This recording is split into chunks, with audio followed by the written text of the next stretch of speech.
দেশবাসীকে অবগত করতে চাই, আমরা একটি যৌক্তিক দাবি নিয়ে আজকের এই সংবাদ সম্মেলন করেছিলাম। এনটিআরসি কর্তৃপক্ষ সারা দেশের বেসরকারি শিক্ষা প্রতিষ্ঠানে শিক্ষক নিয়োগ দিয়ে থাকে।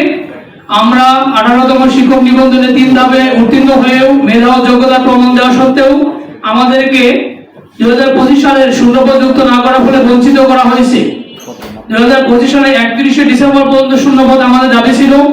যদি আমাদের এই দাবি মেনে না নেয় এবং আমাদেরকে যদি বিশেষ গণবিজ্ঞপ্তি না দিয়ে সুপারিশ না করে, বিশেষ গণবিজ্ঞপ্তি দিয়ে তারা যদি সুপারিশ না করে, এক্ষেত্রে আমরা যে কোনো ধরনের কঠোর অবস্থান কর্মসূচিতে যেতে বাধ্য থাকবো। সেটি হতে পারে March to Jamuna, NTRC shutdown, Shahbag blockade সহ যে কোনো ধরনের কর্মসূচি দিতে আমরা বাধ্য থাকবো।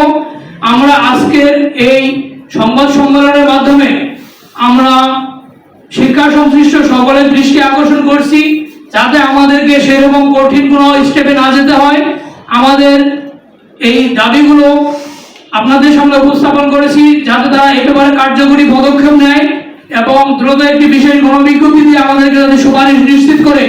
বাংলাদেশের আর কোনো চাকরি পরীক্ষা এমন নেই যে 3 ধাপে উত্তীর্ণ হয়েও এই 16,000কে বঞ্চিত করা হয় বা নিয়োগ না দেওয়া হয়। পরবর্তীতে তারা ভিন্ন ভিন্ন পরিকল্পনায় তারা যাচ্ছে।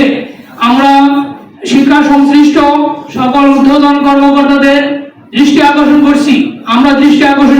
মাননীয় শিক্ষা উপদেষ্টা স্যারকে, মাননীয় শিক্ষা সচিব ম্যামকে এবং এনটিআরসির মাননীয় চেয়ারম্যান স্যারকে এবং শিক্ষা সংশ্লিষ্ট সকল ঊর্ধ্বতন কর্তৃপক্ষকে আমরা আমাদের বিষয়ে যাতে তারা খুব দ্রুত ব্যবস্থা নেয়। আমরা আগামী রবিবারে শাহবাগে মহাসমাবেশ ও বিক্ষোভ কর্মসূচি আজকের এই সংবাদ সম্মেলনের মাধ্যমে আপনাদেরকে নিশ্চিত করতেছি। আমরা আগামী রবিবারে আমরা অবস্থান করব এই 12 তারিখে। আপনারা যারা মিডিয়া কর্মী রয়েছেন তারাও আসবেন। আমরা সেখানে শান্তিপূর্ণভাবেই আগে চেষ্টা করব।